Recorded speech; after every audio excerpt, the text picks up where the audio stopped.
अंदाज येत आहे, सर्व शेतकऱ्याला सांगू इच्छितो की राज्यात पावसाचा मुक्काम वाढला. म्हणजे राज्यात आता म्हणजे आज आहे 9 मे पासून ते 16 मे पर्यंत राज्यात भाग बदलत पाऊस पडणार आहे म्हणून हा अंदाज लक्षात यायचा.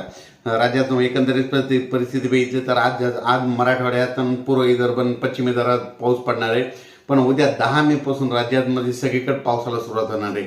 10 मे, 11 मे, 12, 13, 14, 15 मे पर्यंत राज्यात चांगला पाऊस पडणार आहे. सांगायचं झालं तर राज्यामध्ये आपण एक भागातून सुरुवात करू.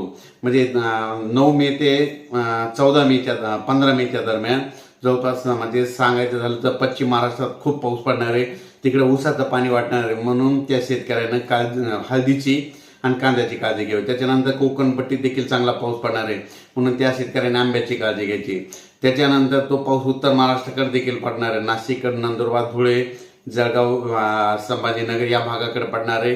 त्यामुळे त्या शेतकऱ्यांनी काळजी घ्यायची. त्याच्यानंतर तो पाऊस मध्य महाराष्ट्रात देखील पडणार आहे म्हणून मध्य महाराष्ट्रात बीड, सातारा, सांगली, सोलापूर, कोल्हापूर तसेच पंढरपूर, लातूर, जालना, नांदेड, परभणी, हिंगोली या भागातील सर्व शेतकऱ्यांनी काळजी घ्यावी. कारण की 10 ते 15 मेच्या दरम्यान पडणारा पाऊस हा चांगला पडणार आहे. म्हणजे एक पिकाचं पाणी वाचेल असा पाऊस पडणार आहे. पण या पावसामध्ये विजेचं प्रमाण जास्त असणार आहे म्हणून हा अंदाज लक्षात घ्या.